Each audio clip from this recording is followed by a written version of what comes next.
जय यीशु। प्रभु यीशु के सामर्थ्यवान नाम पर मेरे सभी प्रियजनों को बाइबल तीर्थ यात्रा के 118वां दिन की व्याख्या में फादर स्वागत करते हैं।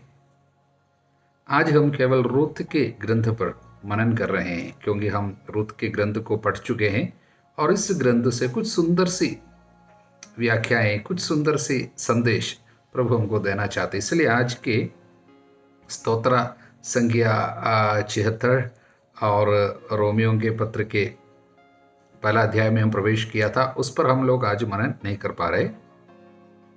हम अपनी व्याख्याएं आज रूत के ग्रंथ पे सीमित रख रहे हैं। हालेलुया। न्यायकर्ताओं के ग्रंथ को हम पढ़ते आ रहे थे, वहां से जब रूत के ग्रंथ पे प्रवेश किया तो मानो ऐसा लगा कि काफी समय तक युद्ध के क्षेत्र में रहने के बाद कहीं कुछ शांति के गांव पे, कुछ शांतमय प्रदेश पे अचानक प्रवेश किया हो, ऐसा लगता है। हालेलुया। कारण ये जो घटना है रूत का ग्रंथ, ये हमारे सामने पारिवारिक वफादारी की, प्यार, भरोसा और दूसरों के कल्याण और भविष्य पर ध्यान, वफादार दोस्ती, अखंडता और सामुदायिक जिम्मेदारी की सब एक सुंदर सी घटना, मानो एक लघु कथा जैसी है, हमारे सामने रख रहे हैं। हालेलुया।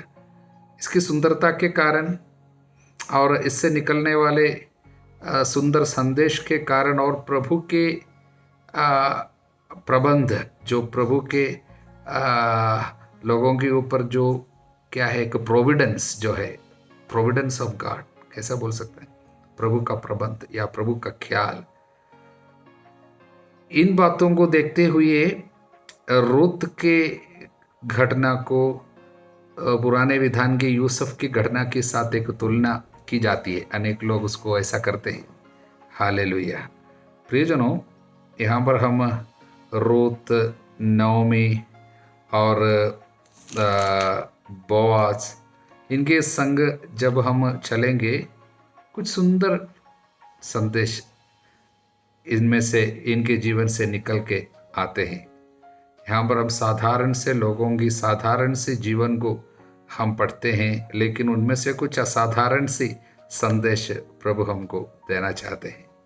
इसलिए प्रियजनों, हम कुछ विशेष रूप से कुछ 5 संदेश इस रूत के ग्रंथ से हम लोग अभी देखने जा रहे हैं। हालेलुया। रूत के ग्रंथ का पहला संदेश, इज़राइल के शत्रुओं में एक माने जाने वाले मोआब देश की एक बेटी, उसका नाम रूत, उसको इज़राइल के सबसे महान राजा दाऊद की दादी के रूप में प्रभु चुना।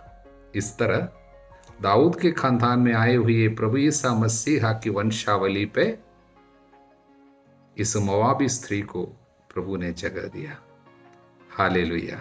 इससे संदेश, जो मनुष्य की दृष्टि में मनुष्य के लिए असंभव है, ईश्वर के लिए सब कुछ संभव है।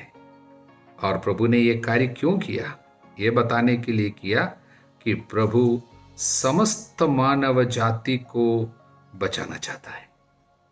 ईसा मसीहा धरती पर केवल एक व्यक्ति के लिए नहीं आए, एक जनता के लिए नहीं आए, एक जाति के लोगों के लिए केवल नहीं आए, बल्कि सभी लोगों को, दुनिया के सारे लोगों को, जो बाहरी जाति के लोग हैं उन सभी लोगों को भी, शत्रु देश के लोग हैं उनको भी सब बचाना चाहता है, क्योंकि बाइबल कहता है सबकी आत्मा मेरी है। हालेलुया। उद्धार के इस पहले संदेश के पीछे कुछ घटनाएं हैं। बैतलहम के निवासी, यूदा के बैतलहम के निवासी एलीमलेक, यूदा में अकाल पड़ने के कारण, बैतलहम में भोजन न मिलने के कारण, बैतलहम शब्द का अर्थ है रोटी का घर, रोटी का जगह, भोजन का जगह। उस जगह में भोजन न मिलने के कारण उनको परदेश जाना पड़ा, शत्रुओं के देश में जाकर रहा। कैसे वो गए? पत्नी नोमी और दोनों पुत्रों के साथ। पुत्र लोग वहां जाकर शादी किए, लेकिन वहां पर कुछ अहित नोमी के साथ हो रही है। यानी नोमी का पति एलिमलक अचानक उनकी मृत्यु हो जाती है, वो भी शत्रुओं की जगह में, परदेश में। तब वो विधवा हो गई। उसके बाद भी विपत्ति खत्म नहीं हुई, उनके दोनों संतान खत्म हो गई, मृत्यु हो गई। तो संतानहीनता और विधवापन और गरीबी। देखिए, नोमी शब्द का अर्थ है सुखी, लेकिन उनका सारा सुख वहां पर चला गया, वो दुखी हो गई। इसलिए बाद में वो बोलती है, मेरा नाम अब नोमी नहीं रखना, मेरा नाम मारा है, यानी दुखिया। मारा माने दुखिया, बिटर। ऐसा हो गई थी। उस हालत में जब वो स्त्री रहती है, उसको सुनने को मिला कि प्रभु ने दया की है और यूदा में फिर से पानी बरसात हुई है, अकाल का अंत हुआ, अब भोजन मिल रहे हैं, इसलिए वो वापस आना चाहती है। उस समय अपनी दोनों बहुओं को आशीर्वाद देते हुए वापस भेज रहे, तुम अभी युवावस्था में हो, नया शादी करना, अच्छा से जीवन बिताना, मेरे साथ अब नहीं रहना, कारण मैं दुखिया मारा, मेरे ऊपर श्राप है। कारण इस्राएल के नियम के अनुसार जब किसी को ऐसा मरना पड़े जब उसका कोई पुत्र नहीं है या पौत्र नहीं है, पौत्री नहीं है, मतलब अपने खानदान में और कोई नहीं रहा, वंश खत्म हो रहे, इसी हालत में किसी को मरना पड़े, वो सबसे बड़ा श्राप माना जाता था। वो श्राप अभी नोमी के ऊपर है, उनको कोई संतान नहीं। संतान जब मर गई, वो संतानों ने शादी किया था लेकिन उनमें बच्चा नहीं था। ऐसी हालत पे मैं जब श्राप उठा के वापस जा रही हूं, तुमको मेरे साथ आना नहीं चाहिए, तुम अपने जगह में वापस जा सकते हो। इसलिए गले लगाकर चुंबन देते हुए उनको वापस भेज रही है। एक, उसका नाम औरपा, एक बहू आंसू बहाकर चुंबन करते हुए अपने सास से विदा लेती है, लेकिन दूसरी, उसका नाम रूत, उसने एक निष्ठा की शपथ, एक अप्रत्याशित फैसला उसने ली। वो फैसला के मुताबिक उसने इस तरह कहा, वचन 16 अध्याय 1, इसके लिए अनुरोध न कीजिए कि मैं आपको छोड़ दूं और लौट कर आपसे दूर हो जाऊं। आप जहां जाएगी वहां मैं भी जाऊंगी, आप जहां रहेगी वहां मैं भी रहूंगी, आपकी जाति मेरी भी जाति होगी, आपका ईश्वर मेरा भी ईश्वर होगा। जहां आप मरेगी वहां मैं भी मरूंगी और दफनाई जाऊंगी। यदि मृत्यु को छोड़कर कोई और बात मुझे आपसे अलग कर दे तो ईश्वर मुझे कठोर से कठोर दंड दिलाए। इस तरह एक दृढ़ निश्चय, एक दृढ़ संकल्प स्त्री ने लिया। इसके द्वारा उसने अपने सास के प्रति ईश्वर की दया और प्यार के प्रतीक बन गई। वो स्त्री भले ही मोआबी है, उस स्त्री ने एक फैसला लिया, अब मेरे सास के ईश्वर मेरा ईश्वर। उसके लिए वो अपनी जनता को, अपने घर परिवार को, सबको छोड़ रही है और अपनी जनता को छोड़ रहे, अपने वो मोआबी थी उसको छोड़ रहे हैं, और मोआब की देवताएं, उनकी अपनी देवताएं हैं, उनको सब छोड़ रहे हैं। मैं इस्राएल के ईश्वर को अपना रही हूं सास के लिए।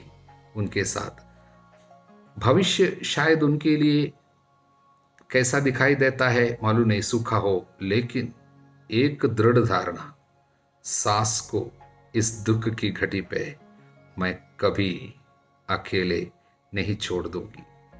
प्रियजनों, एक पारिवारिक प्यार के इतने सुंदर एक प्रकटन, उसने अपनी सास पर दया की।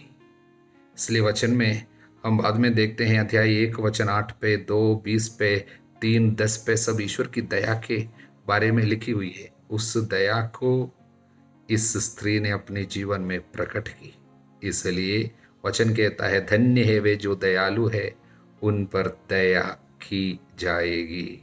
इसलिए इस रूत के इस फैसला के द्वारा प्रभु क्या क्या कार्य कर रहे हैं। नोमी जो दुखी हो गई थी, उनको फिर से सुखी बना रहे। वो उनका उनके उनके जमीन और उनका उनका वंश सब समाप्त हो रहे थे, खत्म हो रहे थे।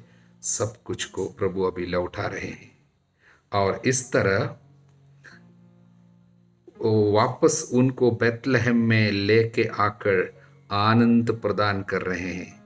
हजारों साल के बाद बेथलेहम से समस्त मानव जाति के लिए आनंद का एक कारण आने वाला था, उसकी सूचना है।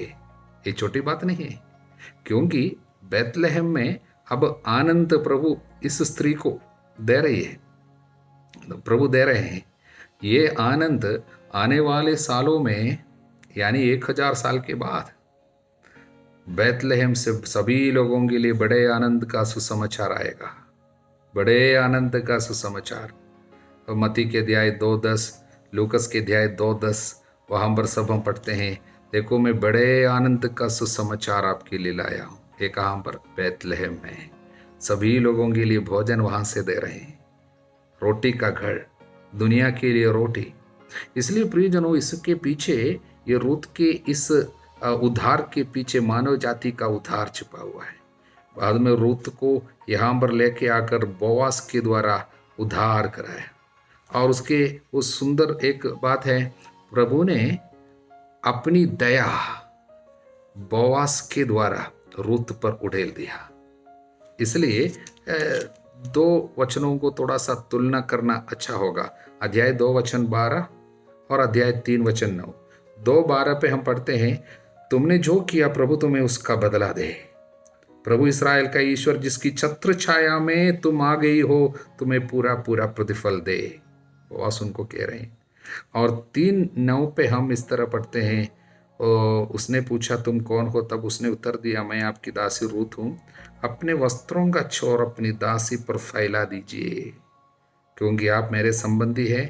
आपको हमारी भूमि का उद्धार करने का अधिकार है, और आपका वस्त्र का छोर अपनी दासी पर फैला दीजिए, जैसा कि प्रभु के शरण में आई है। और प्रभु अपना, जैसे जिधर 2:12 में हमने देखा, प्रभु की छत्र छाया में तुम आई हो, इस तरह बोआस यहाँ पर प्रतीक बन रहे हैं। प्रभु का प्रतीक, ईश्वर की दया का प्रतीक बन रहे हैं रूत के लिए, न केवल रूत के लिए, उनके परिवार के लिए। तब इन दोनों बातों को जब जोड़ते हुए संदेश हमारे सामने ये आ रहे हैं, ये रूत के उद्धार, मानव जाति का उद्धार ईसा मसीहा के द्वारा, यही बेथलेहम से जो शुरू होने वाला था, उसका एक प्रतीक मात्र था। हालेलुया। दूसरा संदेश, हमारे जीवन की साधारण सी घटनाओं में और छोटी छोटी बातों में और जीवन के दुख की बातों में, घटनाओं में, सब प्रभु अपनी महिमा प्रकट कर सकता है। अपनी इच्छा की पूर्ति के लिए प्रभु उन घटनाओं को इस्तेमाल कर सकता है। हालेलुया। इसलिए यहाँ का अकाल और मोआब देश की ओर भागना और उनकी वापसी और खेत में सिल्ला बीनने के लिए उनका जाना, यह सब प्रभु अपने इच्छा की पूर्ति के लिए इस्तेमाल किया। इसलिए उनके साथ, रूत के साथ ऐसा किया है। उनके उद्धार के कार्य में उनको बदला है। हमारे उद्धार के कार्य में, हमारे जीवन की घटनाओं को भी प्रभु इस्तेमाल जरूर करेगा, विश्वास करना। हालेलुया।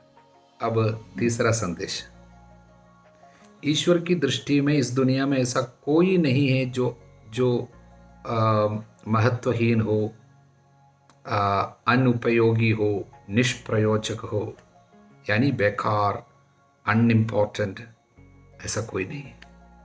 सभी लोग उसकी दृष्टि में मूल्यवान है, महत्व रखते हैं। ईश्वर सबको प्यार करता है। देखिए, रूत नामक स्त्री को जब हम देखते हैं, इस पे कोई विशेषता या कोई महत्व देखने के लिए नहीं है। पहली बात, मोआबी स्त्री है। मोआबियों की विशेषता हम देखते हैं। मोआब, जो इस जनता के पिता कौन था, उत्पत्ति के 19वें अध्याय में हमने उनको देखा है। जब सोदोम गोमोरा की उस घटना के तुरंत बाद लोत अपनी 2 पुत्रियों के साथ केवल रह जाता है। पत्नी की मृत्यु हो गई। उन पुत्रियों के मतलब उनके जिनके साथ शादी की रिश्ता तय हो गए थे, उन लोग भी सब नष्ट हो गए। तब लोत की पुत्रियों ने एक ऐसी योजना, एक कुटिल योजना बनाई, अपने पापा को, अपने पिता को कुछ नशा पिलाए और सुलाए और उनके साथ सो गई 2 रात, दोनों बारी बारी से। इस तरह दोनों गर्भवती हो गई और उनमें एक बेटी को अपने पिता से, लोत से पैदा हुआ बेटे का नाम है मोआब। तो उनके उस जनता के, वो मोआब से पैदा हुई जनता है मोआबी लोग। तो ये रूत जो है मोआबी है। बाद में हम देखते हैं वो विधवा होगी, विधवा और बच्चा नहीं, और बहुत गरीब है। ऐसे एक स्त्री को प्रभु इस्तेमाल किया और ईसा मसीहा के वंशावली पे जगह दिया। छोटी बात नहीं। संदेश प्रभु क्या देना चाहता है? तुम्हारी दुर्बलताएं प्रभु काम में इस्तेमाल करते हैं। इसलिए हम लोग कुरिन्थियों के दूसरे पत्र पे 12वां अध्याय वचन 9 पे देखा, तो हमारी दुर्बलताओं को प्रभु अपने सामर्थ्य को प्रकट करने के लिए इस्तेमाल करेगा। दुर्बल लोगों को प्रभु इस्तेमाल करता। बाइबल में बराबर हम देखते हैं दुर्बल लोगों को प्रभु काम में लगाता। नए विधान में ईसा मसीहा ने जिन जिन लोगों को चुना, सब दुर्बल कमजोर लोगों को इस्तेमाल किया। बड़े बड़े कार्य में, दुनिया को बदलने के कार्य में इस्तेमाल किया। उदाहरण के लिए पहला पोप, पहला संत पापा पेतरुस मछुआरे थे, अनपढ़ थे। ऐसे लोगों को प्रभु इस्तेमाल किया। इसलिए प्रियजनों, हमें इसके द्वारा संदेश ये मिलते हैं, किसी को तुच्छ नहीं समझना। यीशु ने इसके विषय में क्या कहा? इन नन्हों में किसी को तुच्छ नहीं समझना, किसी की निंदा नहीं करना, किसी पर दोष नहीं लगाना। सबों को प्रभु इस्तेमाल करे। शायद हम जिन पे निंदा करते हैं, शायद उनको प्रभु बड़े कार्य के लिए इस्तेमाल करने वाले हैं। हालेलुया। किसी भी जाति के कारण किसी की निंदा नहीं करना। उनकी जाति ऐसी है और तुम्हारा घर ऐसा है, तुम फलाने जगह से आए हो, सभी लोगों को प्रभु इस्तेमाल करते। इसलिए मोआबियों की निंदा करते थे इस्राएली लोगों, इसे मोआब से निकाल के लेके आए। इसलिए प्रियजनों, ये संदेश हमारे दिल में हम रखें। प्रभु की दृष्टि में सब कोई मूल्यवान, इसलिए हमें सबों का आदर करना चाहिए, किसी की निंदा नहीं करनी चाहिए, किसी को तुच्छ नहीं समझना चाहिए, किसी को भी हल्का नहीं लेना चाहिए। हालेलुया।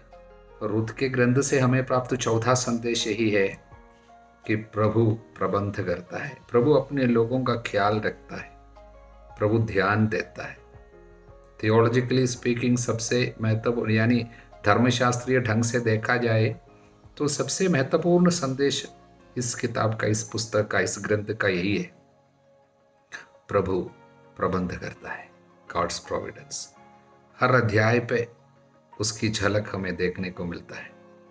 इसमें जैसे इब्राहिम के साथ इसहाक, याकूब के साथ, या मूसा, जोशुआ के साथ सब कभी कभी ऐसा हुआ, किसी स्वर्गदूत को प्रभु भेजता है या प्रभु बात करता है। इस तरह की कुछ बातें हम पर नहीं होते ये घटित, लेकिन एक रहस्यमय रीति से, एक सूक्ष्म रीति से प्रभु के संरक्षण का हाथ और प्रभु के प्रबंध का कार्य यहाँ पर हर एक छोटी सी घटना के पीछे हमें दिखाई देते हैं। हालेलुया। प्रभु कार्य करते हैं। उदाहरण के लिए पहले अध्याय के वचन 6 पे इस तरह लिखा है, तब उसने अपनी बहुओं के साथ मोआब के मैदान से चल देने का निश्चय किया, क्योंकि उसने सुना था कि प्रभु ने अपनी प्रजा की सुधि ली और उसे खाने के लिए रोटी दी थी। ये किसके विषय में लिखा है? कि अकाल समाप्त हुआ, वहां पर पानी हुई, बरसात आई यूदा में, इसलिए बैतलहम में सब अभी कुछ खाने के लिए मिलेगा। अब लोग फिर से खेती कर सकते हैं, पानी आए। और उसको कैसे लिखा है? प्रभु ने प्रजा की सुधि ली, खाने के लिए रोटी दी। इसका मतलब वहां पर जो पानी हुई, बरसात हुई, वो बाई चांस में नहीं हुई, अकाल इत्तेफाक में समाप्त नहीं हुआ, बरसात बाई चांस से नहीं गिरा, बल्कि प्रभु ने सुधि ली, खाने के लिए रोटी दी, लिखा है। हालेलुया। इस तरह प्रभु के हाथ हमें बराबर दिखाई देता है। दूसरे अध्याय पे जब रूत अपने माँ के साथ यानी अपने सास के साथ बैतलहम पहुंचती है और वो कहती है, मुझे खेतों में जाने दीजिए, जो मुझ पे कृपा करेगा उसी के पीछे पीछे सिल्ला भी ना चाहती हूँ। तो माँ ने बोल दिया, जाओ बेटी। वो गई, खेतों में फसल काटने वालों के पीछे पीछे सिल्ला बीनने लगी। सौभाग्य से वो जिस खेत पे पहुंची वो एलीमेलेक के कुल के बोअज का ही था। देखिए, सिल्ला बिनती बिनती वो एक खेत पे पहुंच गई। वो खेत बोअज का था। उनको प्रभु इस्तेमाल करने वाला है बड़े शक्तिशाली रीति से। तो वहां तक वो पहुंच गई। वो इत्तेफाक में नहीं पहुंचे, भले ही यहाँ पर लिखा है सौभाग्य से वो पहुंच गए, लेकिन वो उसके द्वारा क्या संदेश ग्रंथकर्ता हमको देना चाहते हैं या पवित्र आत्मा हमको देना चाहते हैं, उसके पीछे प्रभु का हाथ था। बाई चांस में वहां पर नहीं पहुंचे, प्रभु ने उसको वहां पर पहुंचाया। हालेलुया। और बाद में चौथे अध्याय पे हम देखते हैं कि उद्धार करने का वो अधिकारी संबंधी यानी रूत जो है, अब उनका पति की मृत्यु हो चुकी, हमने देखा वो विधवा है। उस विधवा को कोई उद्धार कर सकता है इज़राइल के नियम के अनुसार। कौन कर सकता है? रूत के पति के सबसे निकटतम संबंधी रूत को पत्नी बनाकर बच्चा उनके लिए दिला सकते हैं। वो उसको लेविटिकल मैरिज लो कहता है। इसलिए हम ये यीशु के पास कोई आकर बोलते हैं किसी के मतलब कोई किसी से शादी की थी और उसके बाद बिना संतान का वो मर गया, तब उसका भाई ने उस स्त्री को शादी किया, वो भी बिना संतान मर गया। तो वो नियम जो है इज़राइल का एक नियम है, लेविटिकल मैरिज लो कहता है। उसके मुताबिक यदि कोई निसंतान मरते हैं, उनका सबसे निकटतम संबंधी उनको शादी करके इस तरह उनका उद्धार करना चाहिए, नहीं तो उनका वंश खत्म होगा। तब यहाँ पर रूत का उद्धार करने के लिए एक निकटतम संबंधी एक था, लेकिन वो अंतिम समय में वो मना किया, वो बोला हमसे नहीं होगा। और उसने वो विरासत वो अधिकार बोअज को दे दिया। अध्याय 4 वचन 6 में उस संबंधी ने कहा, यदि ऐसा है मैं उसका उद्धार नहीं करूंगा, नहीं तो मेरी अपनी विरासत को हानि पहुंचेगी। तुम उद्धार करने का अधिकार ले लो, बोअज को तुम ले लो, क्योंकि मैं उद्धार करने में असमर्थ हूँ। इस तरह बोअज के पास वो अधिकार आ गया, बोअज ने। और उसके बाद रूत को शादी किया और उनको एक पुत्र एक संतान मिला। उस संतान का नाम है ओबेद। वो ओबेद कौन है? वही दाऊद के पिता इशै का पिता है। देखिए, तो बोअज को प्रभु इस्तेमाल किया। उसके पहले असली जो जिसके पास अधिकार था इनका उद्धार करने का, वो मना किया। तो उनके मना करने के पीछे भी प्रभु का हाथ था। बाई चांस में कुछ भी नहीं हो रहा है। इसलिए इस बात के बारे में एक दृढ़ धारणा हमारे अंदर हो, प्रभु चाहता है। इसलिए संदेश 14 संदेश क्या है? प्रभु के प्रबंध के विषय में एक दृढ़ धारणा हम सभी लोगों को मिले। We should be aware of it. एक दृढ़ धारणा होनी चाहिए कि प्रभु प्रबंध करता है, प्रभु जीवन के हर एक घटने को इस्तेमाल करेगा। बाई चांस में कुछ नहीं होता। एक चुने हुए व्यक्ति के जीवन में बाई चांस में कुछ नहीं होता। Nothing happens by chance. Hallelujah.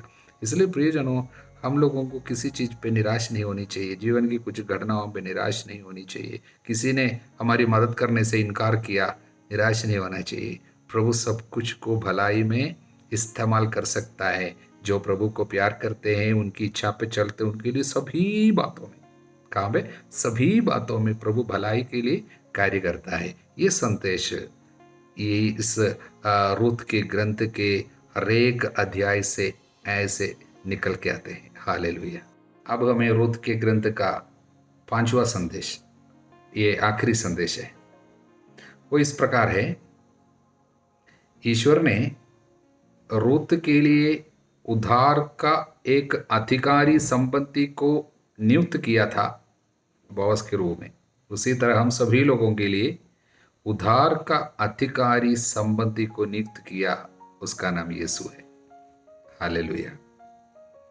देखिए, रूत को और नौमी को सब उद्धार की जरूरत थी, क्योंकि कैसे वहां पर वापस आए थे उन लोग बैतलहम में, वापस आते समय दुखी, खाली खाली, विधवा लोग, गरीबी, ठूठापन, वंश समाप्त। इसका मतलब वंश समाप्त है, इसका मतलब श्राप। इस्राएल के नियम के अनुसार श्राप था। तो श्राप की उस कगार पे, विपत्ति की उस कगार से इन लोगों को, नवमी को, रूत को प्रभु ने छुड़ा लिया। उसके लिए बोअज को प्रभु नियुक्त किया।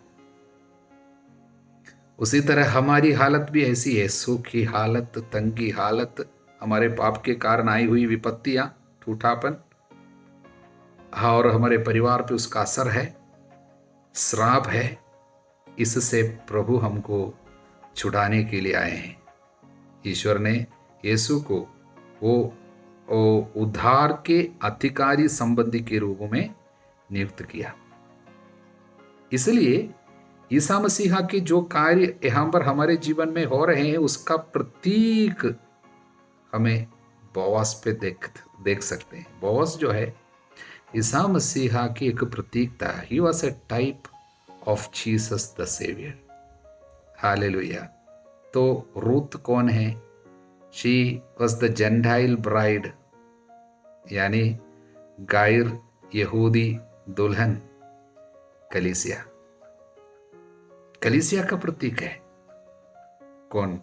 रूत। हालेलुया। इसलिए प्रियजनों, हम लोग चाहे किसी भी जाति के क्यों न हो, ईसा मसीहा में उद्धार पा सकते हैं।